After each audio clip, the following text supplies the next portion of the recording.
ہوں گے یا سر پہ ایئرپورٹ کب بنے گا, کس عمر میں ایئرپورٹ بنے گا, کس عمر میں بال سفید ہوں گے, یہ سب بال سلکی ہوں گے, کرو ہوں گے بھی کہ نہیں ہوں گے, ان میں زیادہ تر کا تعلق آپ کی نیچر سے. یہ قدرت نے پہلے سے یہ سب کیلکولیشن کر دی ہوتی ہے. اس میں تھوڑا بہت فرق آتا ہے, زیادہ نہیں آتا. سمجھتے ہو گے نہیں سمجھتے ہو, زیادہ کے چکر میں پڑو گے تھوڑے سے بھی جاؤ گے.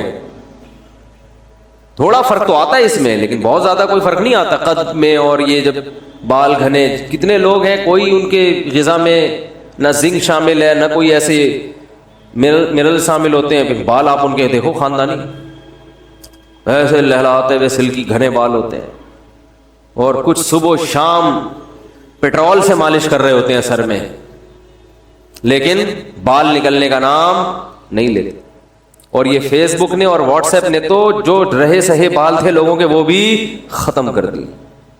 فیس بک میں جو ڈرامے بازی ہو رہی ہے, یہ لگاؤ تو یوں ہو جائے گا, یہ لگاؤ تو یوں ہو جائے گا. بس ایک چھوٹا واقعہ ٹاپک پر آتا ہوں. میں نے ابھی فیس بک سے زندگی میں پہلی دفعہ کوئی چیز منگوائی, پہلی یا دوسری دفعہ. میں سفر میں تھا تو مسجد کے خادم کو بول دیا, بھائی یہ فیس بک پہ ہم نے ایک چیز کا آرڈر کیا ہے, وہ لے لو اور ان کو پیمنٹ کر دو. پیمنٹ کر دی, یہ چیز لے لی. میں ایک ہفتے بعد سفر سے واپس آیا, انہوں نے ڈبہ سنبھال کے رکھا ہوا, پیکنگ بھی نہیں کھولی مسجد کے خادم نے کہ بھائی امانت ہے مفتی صاحب. جب کھولا تو صرف ڈبہ تھا, اس کے اندر کچھ بھی نہیں. یہ صلاحیت ہے, بزنس کے لیے اللہ نے گٹس دیے ہیں, ٹھیک ہے نا, کہ مفتیوں کو بھی ٹوپی کراؤ آپ. اب دوبارہ فون ملا رہے ہیں تو نمبر ہی نہیں ہے, پتہ نہیں کس نے چلا دیا ایڈ. کمپنیوں کے, مشہور کمپنیوں کے نام بھی یوز کر لیتے ہیں. کچھ دن پہلے میں دکان سے پانی خریدنے کے لیے گیا, میں نے کہا ملٹی نیشنل کمپنی کا پانی چاہیے, 2-3 کمپنیوں کے نام لیے, تو انہوں نے کہا یہ لے جائیں, یہ بہت ایماندار لوگ ہیں, ان کی کمپنی ہے. میں نے کہا نہیں مانوں گا, نہیں مانوں. قسمیں بھی اٹھا لے, قرآن پہ بھی ہاتھ رکھ کے بول دینا میں نہیں مانوں گا. یہاں بہت فراڈ ہے. پھر ٹینشن ہونا شروع ہو جاتی ہے مجھے تو. ابھی میں فراڈ کے واقعات بتاؤں, بڑے حرام خور لوگ ہیں, آپ کو بتاؤں کیا بولوں میں. یہ حرام خور کا لفظ ان کمبختوں کے لیے سستا ہے, ہلکا لگا.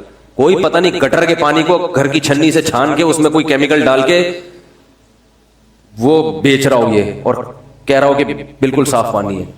کھانے پینے کی چیزوں میں بالکل لوکل کمپنیوں پہ اعتماد بولو مت کرو, اپنے آپ کو بیڑا غرق مت کرو. اونٹنی کے دودھ کے واقعات سنائی نہیں تھے میں نے آپ کو, کتنی دفعہ سنا چکا ہوں. نئے نئے لوگ بھی آتے ہیں. اونٹنی کا خالص دودھ پینے کے لیے بڑے فائدے ہیں. اونٹنی کا دودھ تو سنت بھی ہے, پیغمبروں نے پیا ہے, بہت جگر کے لیے بہت اچھا ہوتا ہے. تو ہم نے کہا چلو یار خالص چیزوں کا ہم کو ویسے ہی شوق ہے. راستے میں کہیں اونٹنی والے کھڑے ہوتے ہیں, آپ کو پتا ہے. اب تو میں گزرتے ہوئے لوگوں سے بتا رہا ہوتا ہوں, ابے فراڈی ہے, نکلو نکلو یہاں سے, الو بنا رہے ہیں. کئی بار دھوکا ہوا ہے. تو وہ کیا کیا, جلدی سے بس واقعہ سنا کے اصل ٹاپک پہ آ رہا ہوں میں. اب یہ واقعہ پھر آ جاتے ہیں درمیان میں تو اچھا ہوتا ہے. تو میں نے وہ کیا کیا, میں نے کہا کہ بھائی یہ میں آپ کو زیادہ پیسے دوں گا, مجھے دودھ خالص چاہیے. انہوں نے کہا یہ بالٹی میں ابھی ابھی نکال کے رکھا ہے. میں نے کہا بالکل اعتماد, بولو نا حج کر کے آیا ہو عمرہ کر کے آیا ہو, بالکل اعتماد. یہاں پر اعتماد نہیں کیا جا سکتا. ہوتے ہیں صحیح لوگ بھی ہوتے ہیں, میں یہ نہیں کہہ رہا سارے فراڈی ہیں, یہ میری نیت ہرگز نہیں ہے. لیکن ہمیں کیسے پتا چلے گا بھائی, ہمیں کیسے پتا چلے گا. یقیناً اچھے لوگ بھی ہیں, تبھی تو معاشرہ چل رہا ہے, ملک کسی بھی درجے میں چل رہا ہے. لیکن یہ اچھے کو پہچاننا بڑا کم اچھے ہیں, کم لوگ اچھے ہیں, تو پھر اس کو پہچان مشکل ہو جاتی ہے. تو پھر معاملات میں تو پھر سب کو ایک ہی نظر سے دیکھتا ہے نا انسان. تو میں نے کہا کہ بھائی یہ دودھ جو ہے یہ خالص دودھ ہے آپ. اس نے کہا بالکل, قسمیں اٹھانے لگے. میں نے کہا میرے سامنے نکال کے دو. انہوں نے کہا جاؤ تمہارے سامنے, یہ اتنا نکالا. میں نے کہا میں آپ کو ڈبل پیسے دے دوں گا دودھ کے, سامنے نکالو. جب ڈبل کی بات کی تو انہوں نے کہا اچھا نکال کے دیتے. وہ ایک ماسی تھی, ایک اس کا میاں ہوگا یا بھائی ہوگا, ایک اونٹ کے اس طرف دوسری اونٹ کے تھن کے دوسرے جانب, یعنی مرد ادھر کھڑا ہو گیا, عورت وہ جو بیچاری جھگیوں والی عورتیں ہوتی ہیں وہ ایک دوسری طرف. اب دونوں ایک دوسرے کے بالکل قریب آ کر دودھ نکال رہے. میں نے کہا یہ کیا اسرائیل کے کوئی ڈاکومنٹس ہیں اس بالٹی کے اندر, موساد نے خفیہ رکھے ہوئے ہیں, کہ بھئی یہ بالٹی کے اندر ہوں گے تاکہ کسی کو شبہ ہی نہ ہوگے ڈاکومنٹس اس کے اندر ہیں، یا یہ کوئی اس میں کیا ہے جو اتنا خفیہ. مجھے لگا، میں نے کہا معاملہ کیا ہے خراب. تو میں چلا گیا ان کے قریب. اب عورت کی، خاتون کی وجہ سے تھوڑا آدمی شرماتا بھی ہے جاتے ہوئے، اور یہ جان کر عورت کو رکھا ہوا ہے تاکہ بندہ قریب آگے دیکھنے کی بھی کوشش نہ کرے. تو میں تھوڑا سا قریب گیا تو انہوں نے نا تھن کی ایک دھار میری طرف یوں کر کے فائر مارا اس کو. دیکھو بالکل خالص دودھ. ہمیں یقین آ گیا یار اب اس سے زیادہ کیا آدمی تحقیق کرتا ہے. پھر دوبارہ بالٹی میں لگے. ٹھیک ہے جی بات. ہم لے آئے 3-4 کلو. پہلی دفعہ میں نے زندگی میں اونٹنی کا دودھ پیا تھا، یعنی یہ تجربہ تھا پہلی دفعہ. اس سے پہلے اونٹنی کا دودھ کبھی بھی، یہ پرانا واقعہ ہے. ہم گھر لے کر آئے، بچوں کو بلایا، آ جاؤ بھائی لائن لگاؤ سارے. ہم بھی بتا سکیں گے بھائی اونٹنی کا دودھ ہم سب نے، بچے تو شو مارتے ہیں نا، تم نے پیا ہے، بچوں کی عادت ہوتی، تم نے نہیں پیا، ہم نے تو پیا ہے. بچوں کا اسی سے بڑا خون بڑھتا ہے. کوئی بھی نیا کام ہو نا بچے شو مارتے ہیں. سب کو پلایا، خود بھی پیٹ بھر بھر کے پیا. اگلے دن اچھا بالکل پتلا، ذائقہ ہی نہیں، جیسے پانی پی رہے ہیں. میں نے کہا یار یہ تو اس سے اچھا تو بکری کا دودھ ہوتا ہے. تو بالکل پانی. اگلے دن میں مدرسے گیا، میں نے شو ماری، میں نے کہا اتنا دودھ میں تو 3 گلاس پی گیا. انہوں نے کہا بھائی اونٹنی کا دودھ جس نے نہ پیا وہ 3 گلاس پی کے اس کا پیٹ برداشت نہیں کر سکتا. میں نے کہا ویسے پتلا بھی بہت تھا. تو ہوا یہ، کہانی یہ ہوئی، انہوں نے مجھے بتایا کہ انہوں نے یہاں پر ایک تھرموس لگایا ہوا ہوتا ہے پچکاری ٹائپ کا، اس میں پانی ہوتا ہے، یہاں قمیض بغل کے اندر ادھر سے پائپ نکل رہا ہوتا ہے. جب یہ یوں کرتے ہیں نا تھن پہ یوں کرتے ہیں تو ادھر سے پچکاری بالٹی میں، آدھا دودھ اونٹنی دے رہی ہوتی، آدھا یہ خود دے رہے ہوتے ہیں. اور اسی وجہ سے یہ اتنے جھک کے نکال رہے ہوتے ہیں کہ آپ کو وہم بھی نہ ہو. انہوں نے کہا ایسا نہیں ہوتا، 1 گلاس دودھ جس آدمی نے نہ پیا اس کا پیٹ پہلی دفعہ میں برداشت نہیں کر پاتا. ہم نے دوبارہ اگلے دن چھاپا مارا، ان کو صلواتیں سنائی، انہوں نے کہا ایسا ہی ہوتا ہے. پھر میں نے نہیں پیا. پھر کچھ دن پہلے میرا جانا ہوا، پھر میں نے کہا خالص میرے سامنے نکال کے لاؤ، اللہ کا واسطہ آپ کو میں ڈبل پیسے دوں گا. انہوں نے کہا اچھا. بالٹی لے کر گئے. میں نے کہا پہلے بالٹی دکھاؤ. خالی بالٹی مگا یوں الٹ کے دکھایا انہوں نے. پھر اتنا لمبا چکر کاٹ کے جا رہے ہیں، درمیان میں 2-3 جھگی آئیں. انہوں نے کہا وہاں سے گھومتے گھومتے پانی ملا دیا. وہ ایسے ملایا کہ وہ جھگی کے پیچھے سے گزرتے ہوئے انہوں نے پہلے سے بالٹی رکھی ہوئی ہے. اچھا اونٹ کو نالے کے پیچھے کھڑا کیا ہوا ہے تاکہ بہانہ ہو کہ نالا ٹاپ کے نہیں جا سکتے، تھوڑا ہمیں یو ٹرن لینا پڑتا ہے. یہ پہلے سے پلاننگ ہے. تو وہ کیا ہوا ہے کہ درمیان میں ہاتھ صاف کر کے بالٹی چینج کی ہے، اس میں پہلے سے پانی موجود تھا، اور پھر جناب دودھ نکالا ہے. خیر پھر خالص بھی ہمیں پینا نصیب ہو گیا. لیکن میں بتا رہا ہوں کہ یہ ہے، اور یہ جھگیوں والوں کی بات نہیں ہے، یہ اوپر سطح پہ بھی معاملہ، بولو بھائی ایسے ہی چل رہا ہے.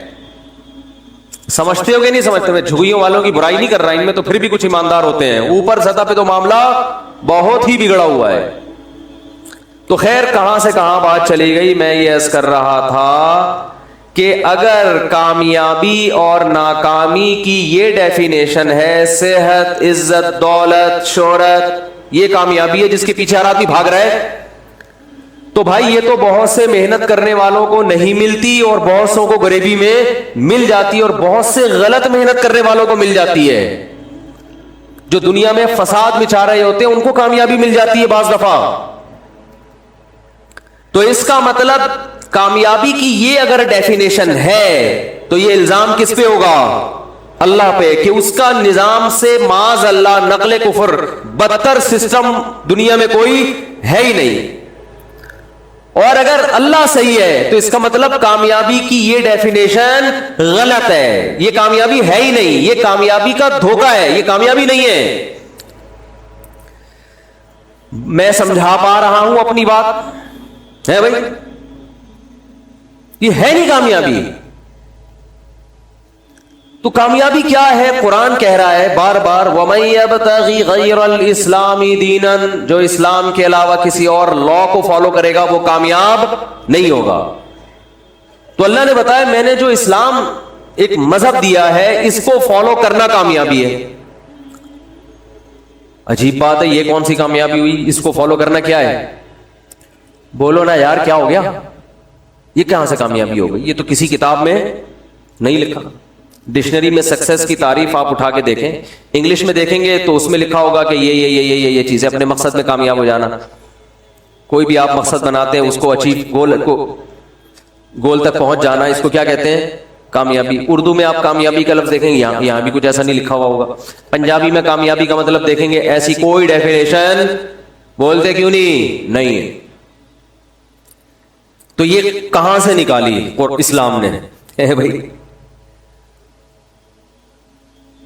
اصل میں جو کامیابی کی ڈیفینیشن ہے نا، اپنے گول تک پہنچنا، اپنے مقصد تک بولو پہنچنا، ساری دنیا اس پر متفق ہے کہ کامیابی اسی کو کہتے ہیں. کیونکہ آپ کا گول دولت، شہرت اور عزت ہے، اس لیے اس گول تک کو حاصل کر لینے کو دنیا کیا کہتی ہے؟ کامیابی. اگر کسی کا ان کے علاوہ کوئی اور مقصد ہو تو اس گول تک پہنچنے کو کیا کہیں گے؟ ہم کامیابی کہیں گے، اس کے لیے کامیابی کہیں گے. مثلا ایک آدمی چاہتا ہے کہ میں حج کر لوں اور وہ کر لے حج، تو ہم کہتے ہیں یہ اپنے مقصد میں کامیاب ہو گیا. کیا خیال ہے؟ ایک آدمی چاہتا ہے کہ کر لی اس نے، اب ہم کہیں گے اپنے مقصد میں کیا ہو گیا؟ صحیح ہے نا؟ اس ٹاپک پر بات زیادہ نہیں کروں گا میں. کامیاب ہو گیا وہ. کیا خیال ہے؟ ایک آدمی چاہتا ہے کہ جی میرے سر پہ بال نکل آئے، نکل گئے، تو کیا ہو گیا بھائی؟ اس مقصد میں کامیاب ہو گیا نا. تو اس سے پتہ چلتا ہے کہ جس لغت میں